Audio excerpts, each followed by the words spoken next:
الرحمن الرحيم الحمد لله رب العالمين اللهم صل وسلم وبارك على محمد وعلى آل محمد اللهم انفعنا بما علمتنا وعلمنا ما ينفعنا وزدنا علما وبارك لنا في علمنا وارزقنا الإخلاص في القول والعمل كاملا وعلما نافعا لا ينسى وتوفيقا دائما وصحة ويقينا وعافية آمين يا رب العالمين.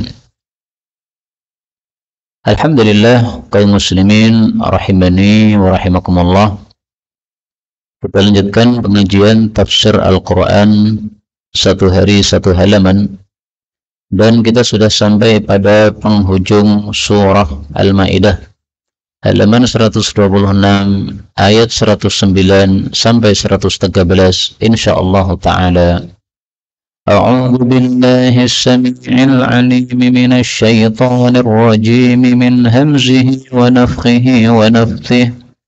Yawma yajma'u Allahu ar-rusula fayaqulu madza ujibtum qalu la 'ilma lana innaka anta 'allamul ghuyub.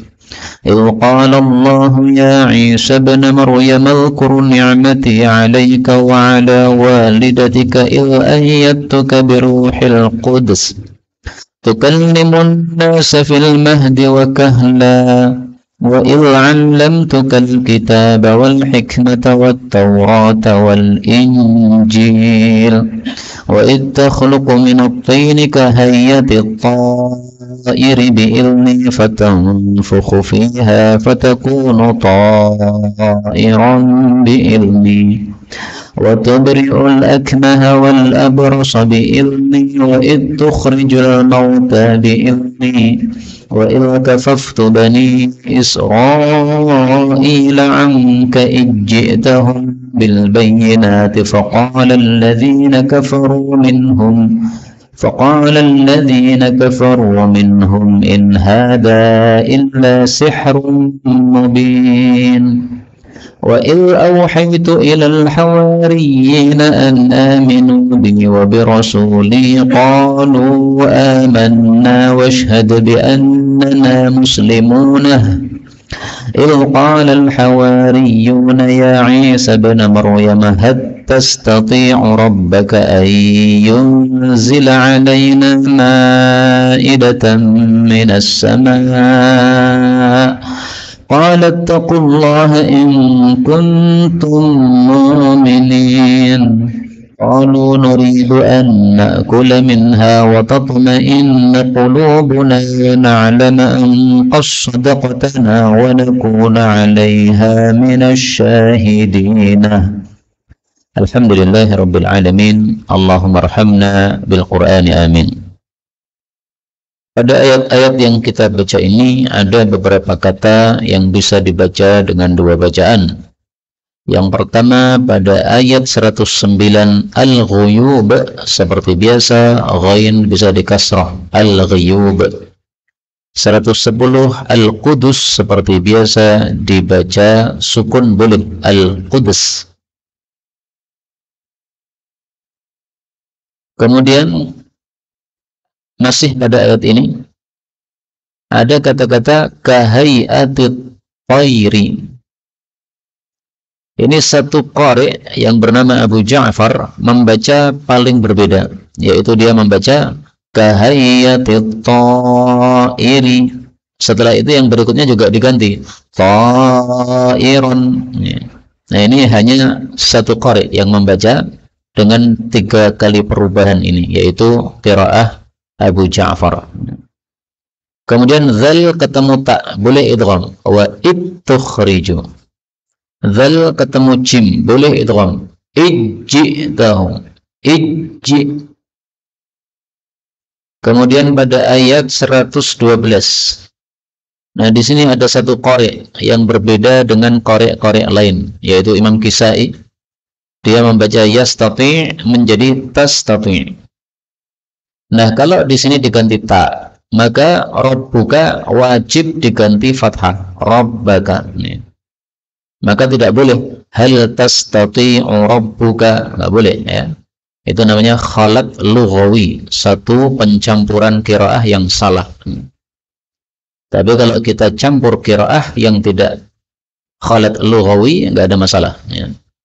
Maka di sini had tastati, lam ketemu ta dalam qiraah Kisai diidghamkan. Had, lamnya jadi ta, ya. Had tastati'u rabbaka. Kemudian yunazzila boleh dibaca yunzila. Kemudian ayat terakhir 113, bal ketemu sad. Nah, ini boleh idgham, qas-sadaqtana. Dan ini lebih mudah bagi kita daripada qad sadaqtana. Dan ini semua adalah qiraah mutawatirah yang sumbernya dari Rasulullah sallallahu alaihi wasallam. Maka kita semua terimanya, kita terima semuanya dengan lapang dada. Alhamdulillahi rabbil alamin. Adapun tafsirnya secara ringkas, Allah mengatakan pada surah Al-Maidah ayat 109. Yauma, pada hari, yajma'ullah, Allah mengumpulkan ar-rusula, para rasul. Jumlahnya para rasul ada 315 rasul. Semuanya akan dikumpulkan oleh Allah. Fayaqulu, lalu Allah berkata, madza ujibtum? Apa yang kalian itu dijawab? Maksudnya ketika dakwah, umat kalian menjawab apa? Qalu, maka mereka para rasul menjawab, la ilma lana, tidak ada ilmu bagi kami enggak ngerti. Innaka, sesungguhnya engkau, engkau adalah alam, zat yang maha mengetahui, al-ghuyub, terhadap perkara-perkara yang ghaib. Kaum muslimin rahimani wa rahimakumullah, ayat ini membicarakan satu kejadian yang pasti terjadi besok pada hari kiamat, yaitu di akhirat. Allah kumpulkan para rasul, kemudian Allah tanya para rasul. Pertanyaannya apa? Madza ujibtum? Dulu kalian dakwah dijawab apa oleh umat? Apakah diterima ataukah ditolak? Apakah dibenarkan atau dianggap dusta? Nah, uniknya para rasul itu mengatakan la ilma lana, kami enggak tahu. Padahal pasti tahu, ya kan? Karena ketika seorang berdakwah, dia akan mengetahui. Orang yang mendengar mengatakan apa? Apakah mengatakan kalian tuh rasul-rasul palsu, ataukah mengatakan kami iman kepada kalian wahai para rasul? Nah, pasti mendengar, ya. Maka ayat ini menimbulkan pertanyaan di antara para ulama, sehingga ada dua tafsiran, ya. Tafsiran yang pertama, innama qaluhu min hauli dzalikal yaum. Mereka mengatakan kami tidak tahu, itu karena dahsyatnya hari kiamat. Sehingga mereka jadi mengatakan, nggak ngerti udah. Jadi udah lupa terhadap apa? Perkara-perkara yang lalu. Kenapa? Karena menghadapi perkara besar. Tafsiran yang kedua, ini yang dipilih oleh Imam Tabari, yaitu la ilma lana illa ilmun anta a'lamu bihi minna. Kami tidak tahu kecuali yang engkau lebih tahu. Jadi maksudnya kalau jawaban yang diterima oleh para rasul dari kaumnya, yang mereka dengar dengan telinga, mereka ya tahu, tapi Allah pasti lebih tahu. Nah, sehingga kami tidak punya pengetahuan kecuali itu saja yang kami dulu mendengar dengan telinga kami, yang engkau lebih tahu. Adapun selain itu maka kami nggak ngerti. Bisa jadi mereka di hadapan para nabi ngomong A, tapi di belakang para nabi ngomong B. Nah, itu kami nggak ngerti. Dan ini, kata Ibnu Katsir, adalah satu tafsiran yang bagus. Ini termasuk dari adabnya para rasul kepada Allah Subhanahu wa Ta'ala. Jadi adabnya bagaimana? Menganggap pengetahuan dirinya itu kalau dinilai dengan pengetahuan Allah seperti nggak tahu apa-apa. Seperti misalnya, saya di sini mengajar, berarti saya dianggap guru. Tapi ketika saya bertemu dengan guru saya, maka adab saya adalah menganggap saya nggak punya ilmu. Sehingga apa yang disampaikan guru saya harus saya dengarkan dengan sungguh-sungguh. Seolah-olah saya nggak punya ilmu sama sekali. Nah, itu adab begitu. Dan setiap kita harus beradab kepada orang berilmu. Sekarang panjenengan ketemu orang-orang yang tidak pernah ngaji, maka panjenengan sangat banyak ilmunya. Tapi ketika ketemu dengan para kiai-kiai, panjenengan rasakan saya nggak punya ilmu. Berarti sekarang waktunya saya mendengarkan, bukan waktunya saya bicara. Demikian juga saya di sini, ya. Sekarang saya bicara itu karena memang waktu saya bicara. Nanti waktu saya mendengarkan, saya harus mendengarkan. Ini ta'adduban, ya, beradab kepada orang yang lebih ilmu daripada kita. Berarti ada berapa? Dua tafsiran. Masih ada satu tafsiran lagi, tapi dengan mengubah madza ujibtum, yaitu ditafsiri madza ujibtum, apa yang dilakukan oleh umat kalian setelah mati kalian. Kalian sudah berdakwah, setelah itu kalian mati. Nah, setelah mati, bagaimana sikapnya umat kalian? Nah, maka para rasul mengatakan, la ilma lana. Ya, kalau setelah mati kami nggak ngerti, karena kami hanya ngerti ketika kami masih hidup saja. Tapi tafsiran seperti ini saya kurang bagus, karena saya kurang merasa bagus, karena apa? Ujibtum itu artinya dijawab, bukan melakukan sesuatu setelah kematian. Sehingga kalau ujibtum diartikan apa yang mereka lakukan setelah kalian mati, ini perlu ada tafsiran penyambung, sehingga bukan tafsiran yang langsung. 110. Ilqalallah. Ini ayatnya panjang, maka kita potong-potong, ya.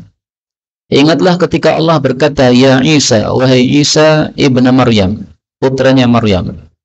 Ulkur ni'mati, ingatlah nikmatku alaika kepada engkau, wa ala walidatik, juga kepada ibumu. Dari ayat ini kita ambil dua faedah. Faedah yang pertama, Allah besok akan bicara kepada Nabi Isa alaihissalatu wassalam. Qala Allah, ini maksudnya apa?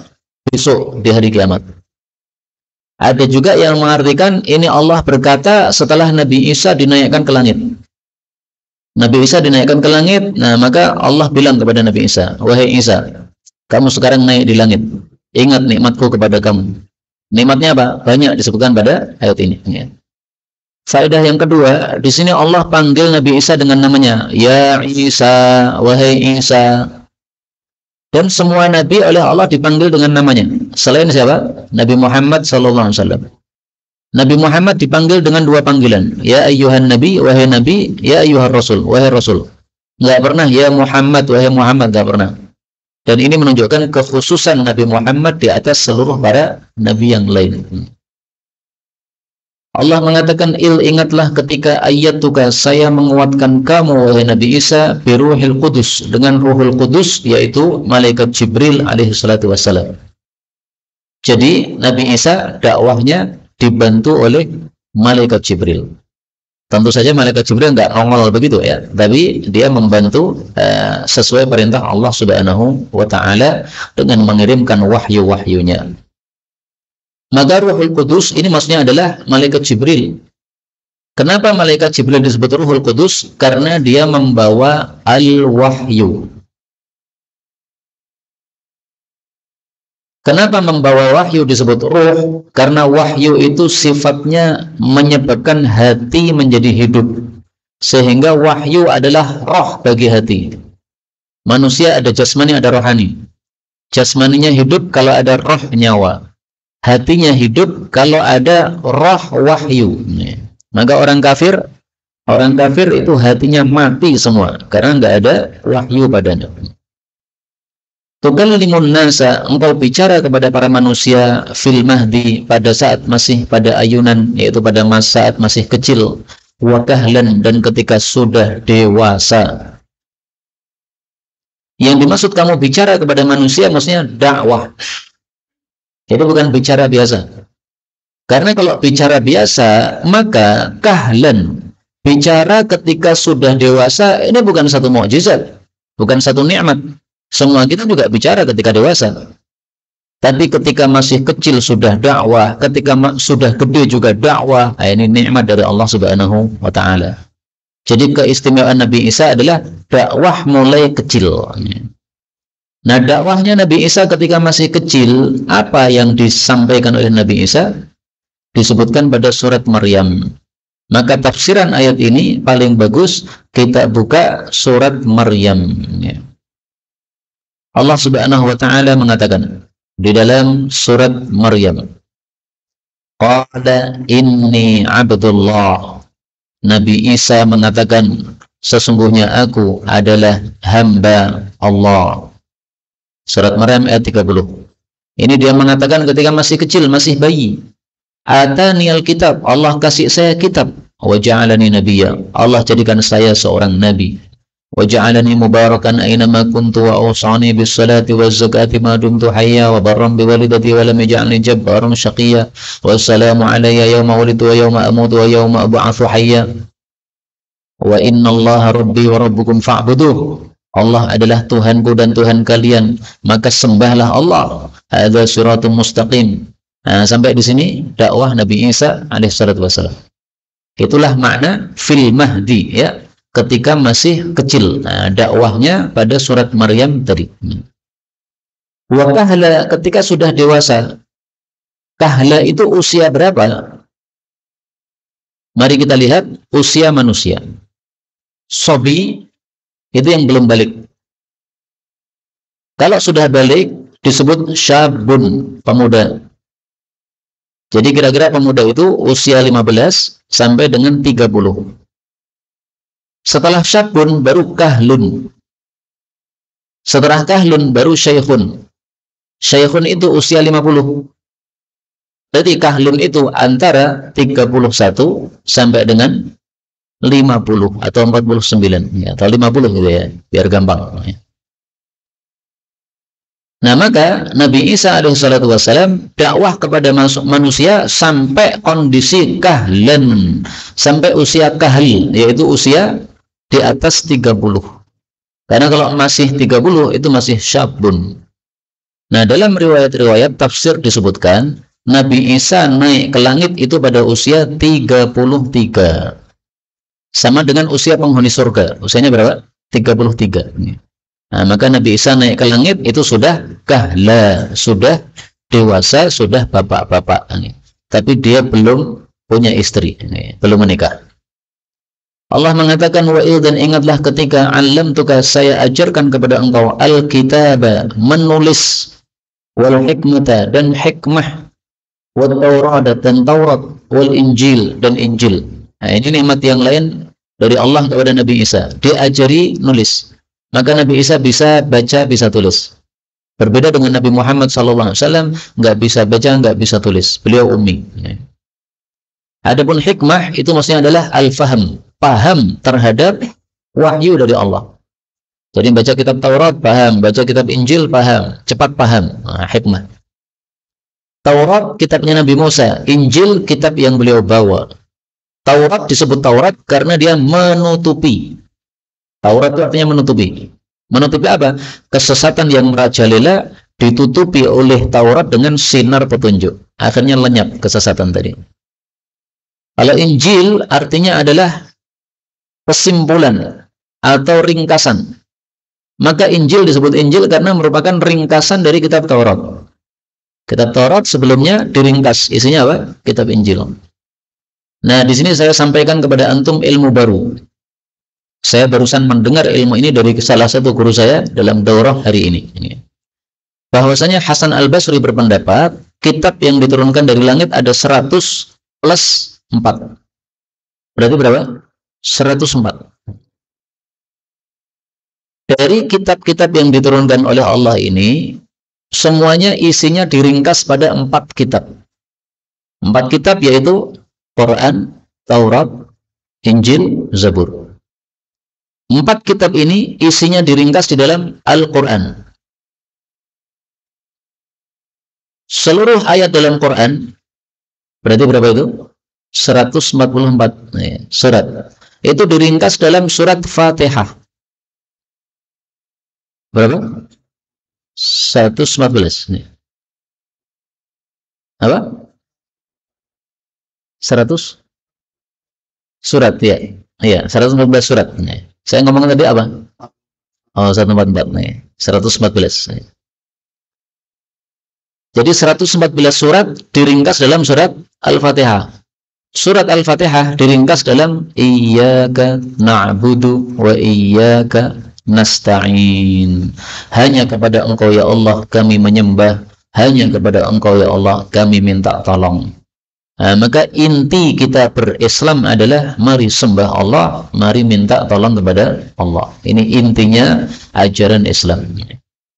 Kemudian dijelaskan oleh salah satu guru kami dari perkataan Hasan Al-Basri, wallahu a'lam bishawab.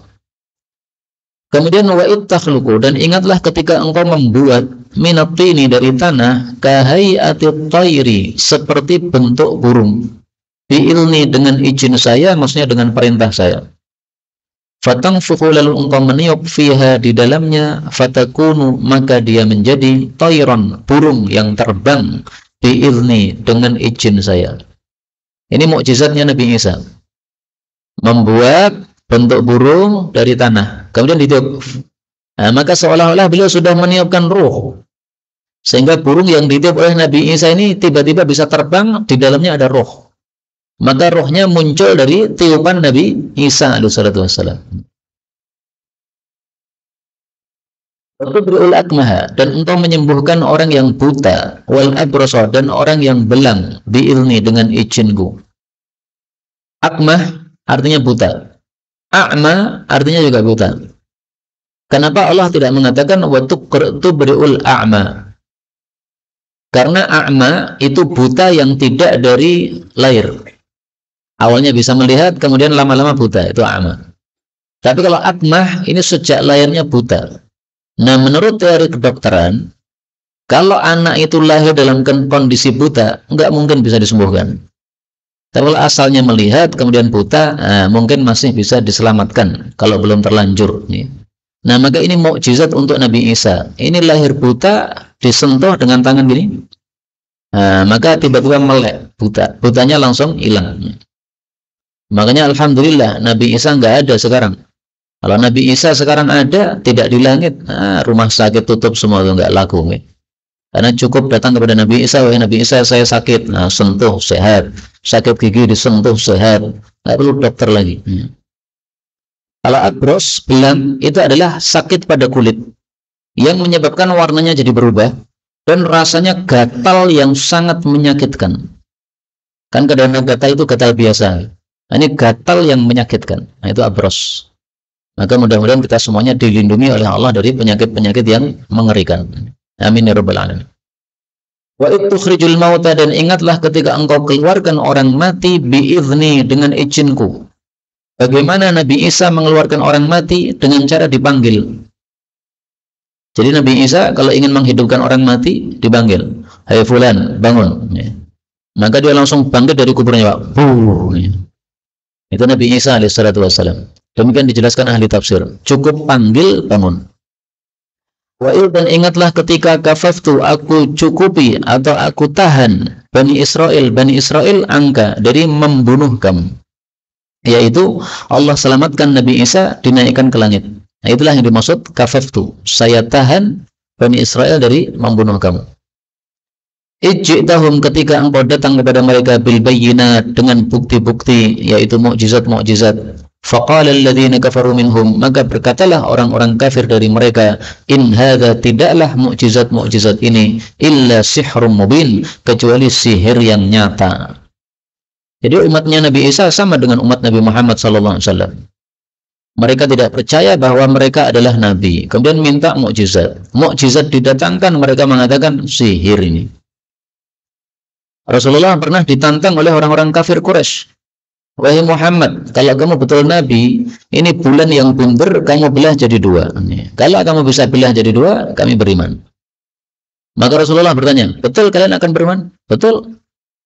Maka Rasulullah angkat tangan, doa kepada Allah, ya Allah, belahlah bulan supaya mereka iman. Maka dibelah oleh Allah jadi dua. Ini ada gunung, satu belahnya di kanan gunung, satu belahnya di kiri gunung. Maka mereka ditanya, sudah melihat? Maka mereka mengatakan, sihir ini. Bulannya itu sebenarnya masih utuh, cuma Muhammad nyihir mata kita, sehingga seolah-olah terbelah. Mirip seperti yang dilakukan oleh kaumnya Nabi Isa ini. Ayat 111. Wa auhaitu, ingatlah ketika saya berikan wahyu ilal hawariyin, kepada hawari, an aminu bi, bahwasanya imanlah kalian kepada saya, wa bi rasuli, dan kepada rasul saya, yaitu Nabi Isa alaihi salatu wassalam. Qalu, mereka mengatakan, amanna, kami beriman, wasyhad, dan saksikanlah, bi annana muslimun, bahwasanya kami adalah orang-orang muslim. Ini cerita Nabi Isa bersama hawari, Siapa Hawari? Hawari artinya penolong-penolong. Maka Hawari disebut Hawari karena mereka adalah sahabat-sahabat khusus Nabi Isa yang membela Nabi Isa dimanapun beliau berada. Setiap Nabi memiliki Hawari, sebagaimana sabda Rasul Sallallahu Alaihi Wasallam, "Likulli nabiyyin hawariyan." Inna likulli nabiyyin, sesungguhnya setiap nabi memiliki hawariyan, penolong. Wa inna hawariya, dan sesungguhnya hawari saya adalah Zubair bin Awam radhiyallahu anhu. Hadis riwayat Bukhari. Adapun hadis yang mengatakan hawari saya yang laki-laki Zubair, hawari saya yang perempuan Aisyah, hadisnya dhaif karena mursal, sehingga tidak bisa dijadikan hujjah. Auhaitu, saya wahyukan, berarti Hawari nabi dong, karena dapat wahyu. Bukan. Yang dimaksud wahyu di sini adalah wahyu ilham. Jadi ilham itu kadang-kadang disebut apa? Wahyu. Maka Hawari ini bukan para nabi, mereka hanya penolong-penolong Nabi Isa alaihissalatu wassalam. Apakah ada makna wahyu dengan makna ilham selain ayat ini? Ada. Wa auha rabbuka, dan telah memberikan wahyu pemeliharamu, ilan nahli, kepada lebah. Apakah berarti lebah itu nabi? Bukan. Karena wahyu di sini maksudnya apa? Wahyu ilham. Ini surat An-Nahl ayat 68. Apakah ada yang lain? Ada. Allah Subhanahu wa taala mengatakan wa auhayna ila ummi Musa. Kami wahyukan kepada ibunya Nabi Musa. Apakah ibunya Nabi Musa nabi? Bukan. Karena nabi syaratnya harus laki-laki. Ini ibunya Nabi Musa perempuan.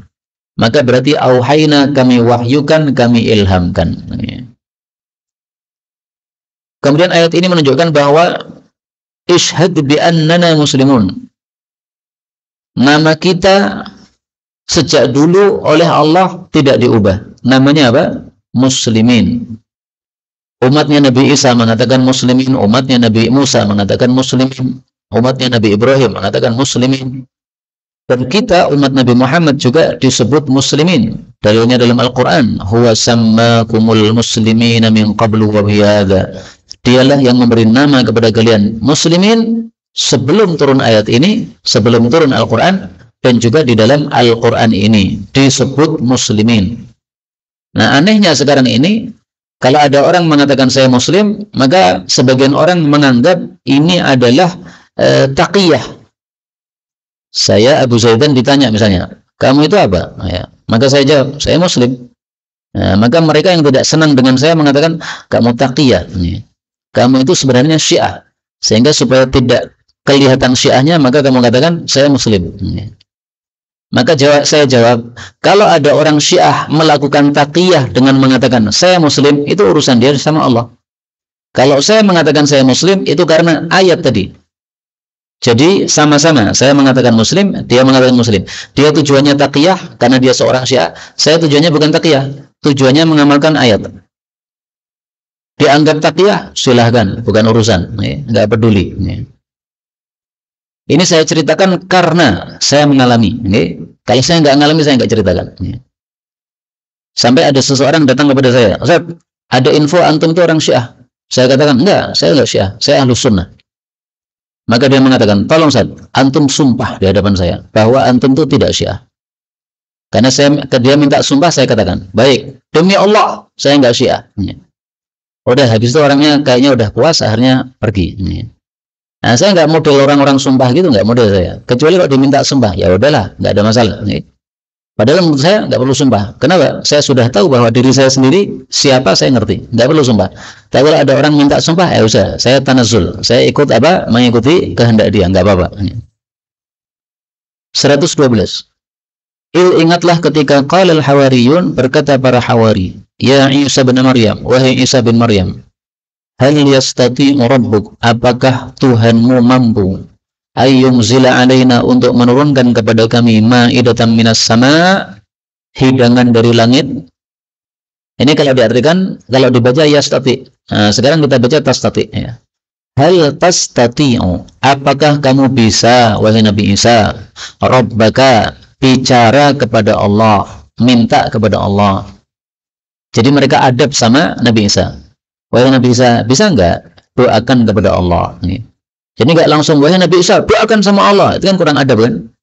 Nah, maka mereka beradab. Hal tastati, bisakah Anda wahai Nabi Isa mendoakan kepada Allah supaya Allah turunkan maidah hidangan dari langit? Maidah itu apa? Nah, Ibnu Katsir mengatakan maidah itu adalah al-khiwan alaihi ta'am. Jadi wadah yang tinggi kemudian dalamnya ada makanan. Itu maidah.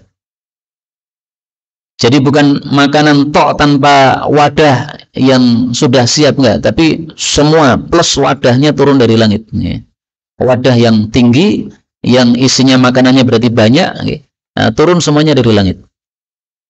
Maka dimintai begitu kata Nabi Isa, qala, beliau mengatakan ittaqullah, takwalah kepada Allah. Maksudnya jangan minta yang macam-macam. In kuntum mu'minin, jika kalian itu beriman kepada Allah Subhanahu wa taala. Nah, ketika dinasihati begini, apa sikapnya Hawari? Nekat minta atau berhenti? Allah mengatakan, qalu, mereka berkata, nuridu, kami ingin an na'kula minha, untuk makan dari hidangan langit tersebut. Para ulama tafsir mengatakan bahwa para Hawari minta ini semata-mata karena mereka fakir-fakir. Jadi mereka sering kelaparan. Makanya mereka mengatakan, kami pengen makan dari langit supaya kami dicukupi masalah makan sehingga ibadahnya bisa total. Nah, sehingga jangan suudzon sama Hawari. Wah, Hawari ini macam-macam aja. Bukan, mereka bukan macam-macam. Mereka memang kelaparan, butuh makan. Nah, minta makanan dari langit. Allah mengatakan dalam Al-Quran, wa fis samai rizqukum, dan di langit ada rizki bagi kalian. Wa ma tu'adun, dan apapun yang kalian dijanji ada di langit semuanya. Surat Az-Zariyat ayat 22. Nah, seandainya ayat ini pernah dibacakan oleh Nabi Isa kepada kaumnya, karena isi kitab suci itu kan mirip-mirip. Nah, maka seandainya ayat ini pernah dibacakan oleh Nabi Isa kepada kaumnya, wajar kan kalau kaumnya minta, ya Allah, ya Nabi Isa, turunkan makanan dari langit. Kenapa? Karena Allah mengatakan di langit ada rezeki untuk kalian. Nah, maka kembali ke sini, mereka tetap minta. Wa tatma'inna qulubuna, dan supaya tenang hati kami. Maksudnya tenang ini adalah tambah iman. Jadi tenangnya hati di sini sama dengan perkataan Nabi Ibrahim alaihissalatu wassalam. Apa kata Nabi Ibrahim? Pada surat Al-Baqarah ya. Rabbi arini kaifa tuhyil mauta.